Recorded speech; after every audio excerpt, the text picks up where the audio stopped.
पिछले 30 साल से पाकिस्तानी इंडस्ट्री सिर्फ द बिग थ्री के नाम से जानी जाती थी, सुजुकी, होंडा एंड टोयोटा। हर शोरूम, हर गली, हर शहर में इनका ही नाम लिया जाता था। क्यों? क्योंकि जनरेशन्स ने इन ब्रांड्स पर भरोसा किया था। लेकिन फिर 2023 में ऐसा क्या हुआ कि 2021 में लॉन्च होने वाला ब्रांड, जिसका लोग नाम भी लेना नहीं जानते थे, ने 3 consecutive months April, May and June 2023 में होंडा को सेल्स में पीछे छोड़ दिया। जहां होंडा अपनी सिटी, सिविक, बीआरवी और एचआरवी मिला के इन मंथ्स में सिर्फ 240 यूनिट सेल कर सकी, वहीं हैवल ने 3 महीने में 421 यूनिट सेल किए। और ये सिर्फ कोई सेल्स फिगर नहीं, ये एक रेवोल्यूशन का आगाज़ है। ये साबित कर देता है कि अब पाकिस्तानी सड़कों का खेल बदल चुका है। लेकिन सवाल ये है कि कैसे एक नया ब्रांड इतनी तेज़ी से टॉप प्लेयर्स की लीग में शामिल हो गया। क्या था वो राज जो कि हैवल के पास था, जो होंडा आज तक ना समझ सका? इसके पीछे छुपी है एक ऐसी स्ट्रेटेजी जो ऑटोमोबाइल इंडस्ट्री के पुराने दस्तूर तोड़ के रख देगी। और इस बात को समझने के लिए हमें पहले हैवल की तारीख जाननी होगी।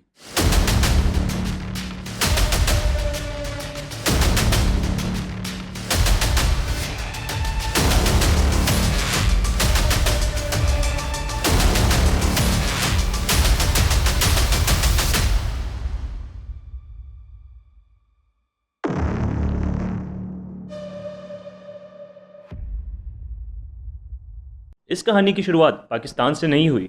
इसके पीछे एक चाइनीज़ विजनरी का जुनून था। 2011 में ग्रेट वॉल मोटर्स के चेयरमैन वे जियनजुन ने एक मिशन अनाउंस किया, if Japanese can do it so can we.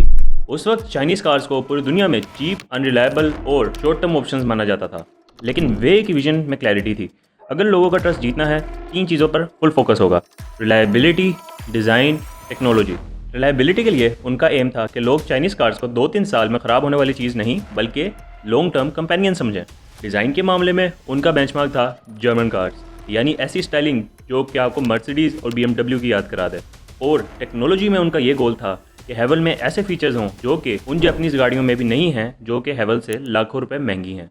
2013 में हैवल ने अपना सबसे बड़ा स्टेप लिया, हैवल H6। इस एसयूवी ने इंडस्ट्री के नॉर्म्स तोड़ दिए। बॉडी बनाई गई मिलिट्री ग्रेड स्टील से, इतनी स्ट्रॉन्ग जितनी जापानीज ट्रक्स की होती थी। टेस्टिंग के दौरान इस गाड़ी को एक्सट्रीम कंडीशन से गुजारा गया। 15 लाख किलोमीटर का टेस्ट, जिसमें गोबी डेजर्ट के 50 डिग्री सेंटीग्रेड से लेकर साइबेरिया के -40 डिग्री सेंटीग्रेड तक इस गाड़ी को यूज़ करके देखा गया।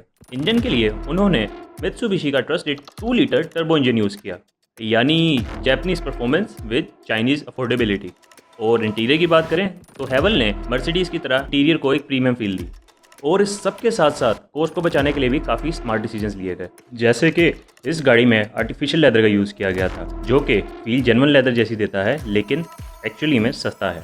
इसके साथ साथ हैवल ने प्लेटफॉर्म शेयरिंग वाले तरीके को भी अपनाया। अपनी गाड़ियों की कॉस्ट को कम रखने के लिए हैवल ने अपना लेमन प्लेटफॉर्म यूज़ किया, जो कि एक ऐसा प्लेटफॉर्म है जिस पे उनकी ज़्यादातर गाड़ियाँ बेस करती हैं। और इसके साथ साथ चाइनीज़ कंपनी होने की वजह से स्ट्रेटेजिक सोर्सिंग, यानी हाई क्वालिटी पार्ट्स सस्ते चाइना से ही सोर्स करना। अब इन 3 चीज़ों से क्वालिटी में तो कोई कंप्रोमाइज़ नहीं हो रहा था, लेकिन इन 3 चीज़ों की वजह से ही हैवल अपनी प्राइसेस को कम रख पा रहा था।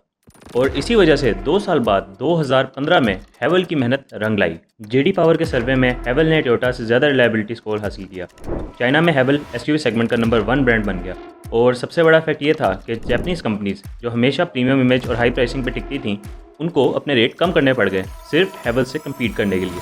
लेकिन ये तो सिर्फ शुरुआत थी, असली बैटलफील्ड तो अभी बाकी थी। 2015 से लेकर 2021 तक वर्ल्ड वाइड भी हैवल को काफ़ी अच्छा रिसीव किया जा रहा था। 2021 में ऑस्ट्रेलिया GWM की सबसे बड़ी एक्सपोर्ट मार्केट बन गया था, जिसमें GWM हैवल ने 18,000 से ज़्यादा यूनिट सेल किए थे, जिसने उसे होंडा जैसे कायमशुदा ब्रांड से आगे रख दिया था। और सिर्फ ऑस्ट्रेलिया में ही नहीं, सऊदी अरेबिया, रशिया और न्यूजीलैंड जैसे मुल्कों में भी हैवल का राज इसी तरह बढ़ने लगा। हैवल की सक्सेस और पाकिस्तानी मार्केट में एसयूवीज़ की डिमांड बढ़ते देखते हुए 2021 में साजगार इंजीनियरिंग वर्क्स लिमिटेड पाकिस्तान ने डिसीजन लिया कि हैवल को पाकिस्तान में लाना चाहिए। जी हाँ, ये वही साजगार है जिसके ऑटो रिक्शे पाकिस्तान में बहुत मशहूर हैं। शुरू में टेस्टिंग के लिए CBU यानी कि कंप्लीटेबल यूनिट्स पाकिस्तान में लाए गए। उस वक्त पाकिस्तानी मार्केट में फॉर्च्यूनर, स्पोर्टेज और टुक्सोन की डिमांड काफ़ी ज़्यादा थी। स्पेशली जब स्पोर्टेज और टुक्सोन पाकिस्तान में आए तो उन्होंने अपने वास्ट फीचर्स और लो प्राइस की वजह से पाकिस्तान की मार्केट में एक नया सेगमेंट क्रिएट कर दिया, कॉम्पैक्ट क्रॉसओवर एसयूवीज़। इन दोनों गाड़ियों की लॉन्च के बाद 2021 में हैवल पाकिस्तान में आता है।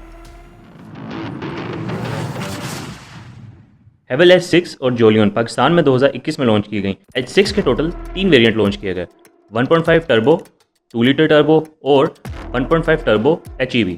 और उस वक्त पाकिस्तान में ऑफिशियली नई लॉन्च होने वाली गाड़ियों में ये वाहिद ऐसी गाड़ी थी जो कि एचईवी थी। हाँ, कोरोला क्रॉस जरूर मौजूद थी जो कि एक हाइब्रिड थी, लेकिन स्पेशियस कैबिन और फीचर सेट ज़्यादा होने की वजह से लोग हैवल को ज़्यादा पसंद कर रहे थे और एक्सेलरेशन में भी वो एज़ कम्पेयर टू हैवल थोड़ी स्लगिश फील होती थी। फिर जब 2022 में हैवल की लोकल प्रोडक्शन स्टार्ट हुई तो इस वक्त तक भी हैवल का कोई कंपटीशन ना था, क्योंकि कोई और कंपनी ही नहीं थी जो कि उस वक्त पाकिस्तान में लोकली एचईवी बना रही हो।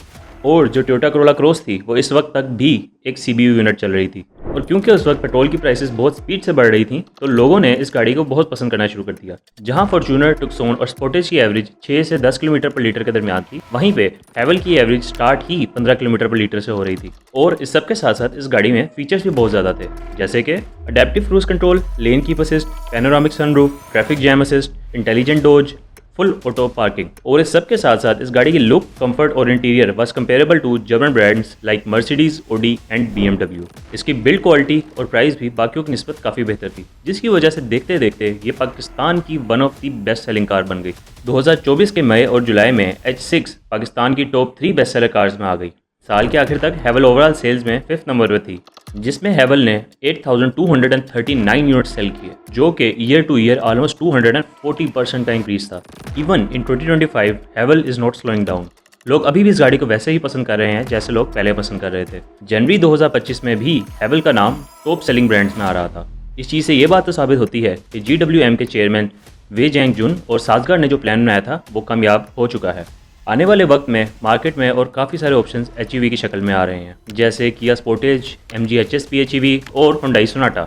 लेकिन अब ये चीज़ तो वक्त ही बताएगी कि क्या इनमें से कोई कंपनी हैवल की डोमिनेंसी को टक्कर दे पाएगी, वो डोमिनेंसी जो हैवल ने सिर्फ 3 साल के अंदर पूरे पाकिस्तानी मार्केट के ऊपर बनाई है। आप लोगों का क्या ख्याल है? बाकी अगर आपको वीडियो पसंद आई तो हिट द सब्सक्राइब बटन।